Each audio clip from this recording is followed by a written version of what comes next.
Dito sa Leviticus, sinabi po sa Leviticus chapter 26 verse 1, huwag kayong gagawa para sa inyo ng mga Diyos-Diyosan, ni magtatayo kayo ng larawang, inanyuan o haligi, ni huwag kayong maglalagay ng batong inanyuan sa inyong lupain upang inyong yukuran yaon, sapagkat ako ang Panginoon ninyong Diyos.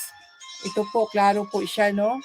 Nakalagay dito na hindi po yuyukuran yung mga yung kahit na yung bato na inanyuan ng larawan ng inanyuan ng yun na nga, mukha.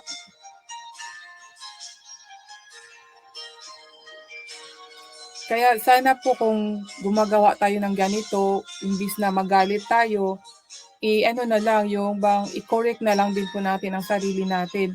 Kasi malaki po talaga ang kaibahan kung alisin natin sa buhay.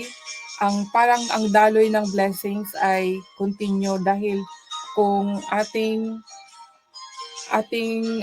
balikan natin yung istorya ni Abraham, kung hindi po siya umaano ng mga graven images, kundi, di ba? Yung faith po ang hinahawakan niya doon, ang ginagawa niya ay faith lang po. Totoong naririnig niya ang boses ng Panginoon at sinusunod niya. Tayo ngayon, paano natin maririnig ang boses ng Panginoon? Sa pamamagitan po ng pagbasa ng Biblia at sa mga taong nagsasalita tungkol sa Diyos, yan din po. At iba-iba pa, malalaman po natin yan na kinakausap tayo ng Panginoon dahil the conviction of the Holy Spirit will touch our heart. Then, syempre, maisip natin yan, pabalik-balik sa isipan natin. Parang pinapa-remind. Hindi nyo po ba na naranasan yung bumabalik sa isipan nyo na kahit hindi nyo iniisip? Maging aware po kayo niyan kasi kinakausap kayo ng Diyos or the Holy Spirit. Yun po, sa pagtungkol po sa Diyos. Pero pag masama yung naisip natin ay baka something na yun, iba. Kasi in this world, meron din po talagang spiritual realm. Meron din pong espiritu na hindi natin nakikita. At gumagalaw po sila sa totoo. Yan po ang totoo, mga kaibigan. Kaya yung mga iba na sabi na nakikita, naniniwala naman ako. Yan nga, sa maano natin, di ba, mayroon ngang sa YouTube, di ba, dito din, meron silang mga content na nag-ghost hunter sila. Totoo yan, mga kaibigan. Meron silang kakayahan na makikita nila yung mga hindi natin nakikita. Kasi nga, meron silang gift nun. Kaya mga kaibigan, maging aware tayo at huwag po nating baliwalain. Dahil yung iba kasi, yung kagaya nung sa Catholic pa ako, hindi nila itinuturo yung mga ganyang bagay, no? Yung mga spiritual realm. Pag sinabi nila na may nakikitang mga kapre, mga or multo, sinasabihan nila na guni-guni mo lang yan. Ganun po ang inaano nila. Kung narinig nyo po yan po ang mga sagot ng mga pari. Guni-guni mo lang yan. Hindi yan totoo. Pero totoo yan, mga kaibigan. Totoo yan. Hindi lang isa ang nagsasalita ng gano'n, di ba? At bakit yung mga albularyo? Bakit pagpupunta tayo sa albularyo magpapagamot? Sila din, alam nila yung mga ganyang bagay eh. Ang pari lang, isasabihan, tapos pag meron ng sabi na saniban ng espiritu, sasabihin na yung nasiraan lang ng ulo. Ganon yan. Bakit ganon sila? Hindi nila kasi maturo yung katotohanan tungkol sa espiritu na bagay. Kaya kung tayo po magbasa ng Biblia, malalaman po natin na meron. Kasi nakalagay dito kaninang umaga lang ba yun na nabasa ko kasi nag-reading din ako sa morning, nasa Deuteronomy na po ako ngayon. Nabasa ko nga din po na pinagbawal din po sa atin yung sumangguni sa mga espiritu. So kung hindi totoo yung spiritual realm, bakit sinabi sa Bible na huwag kayong sumangguni sa mga espiritu? Huwag kayong yung mga enchanting. yun, bawal yun, hindi pinag-ano ng Panginoon.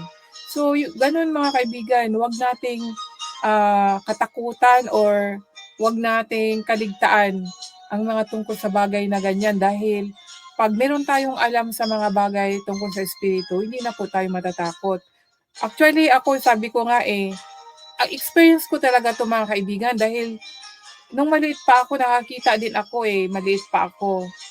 No, yung nakita ko ay pari yun na walang ulo sa hospital ako noon. So bumalik siya nung ano nga yun nga ah, 2012. Hindi ko naman nakita ang ano yung multo pero ano lang sound lang siya minsan sa loob ng kubeta yung mga ingay sabi ko, Lord, wag mo naman akong tatakpa ano ba yon? Wag mo naman wag mo naman akong ano yung wag ano ba yung matakot? Wag naman yung ganun, Lord. At saka ayaw kong makakita.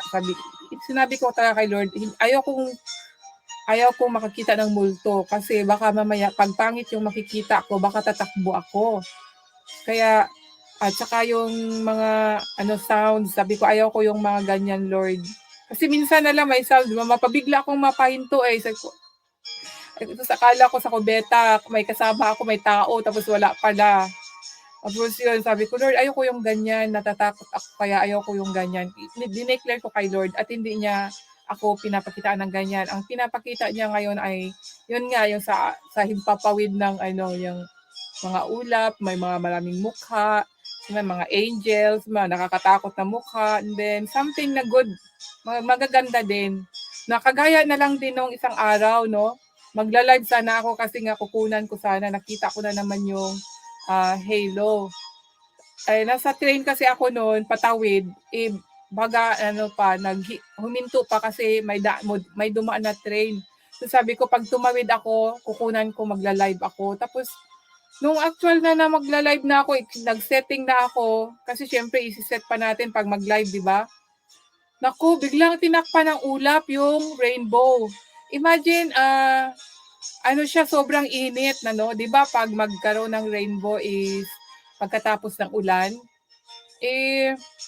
hindi naman maulan sa amin noon. Tapos, ang sobrang init. So, nakita ko yung kulay ng rainbow.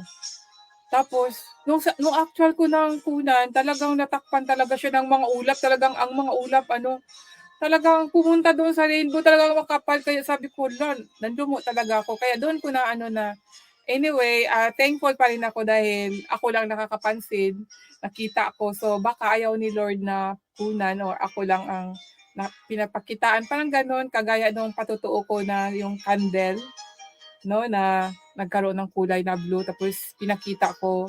Tapos sindan muli, wala ng blue na lumabas, kaya tuloy napahiya ako. So yan po yung mga bagay na spiritual thing po ay totoo po. So, ngayon po ay natapos na po ako sa pagsasalita at nakapagkanta naman din ako ng konti. Sana po, actually, I really wish na sa channel ko or kahit saang channel na mag-praise and worship kay Lord. Hindi po natin anuhin kung anong relihiyon natin. Ang importante, kung ano yung nasa Biblia, yun lang po ang ating tatalakayin para malaman po natin ang katotohanan. At saka, yung sundin natin, huwag tayong magmatigas. Dahil once na nalalaman na natin ang katotohanan tungkol sa Diyos, tapos nagmamatigas tayo, yung disobedience po yun ang tawag.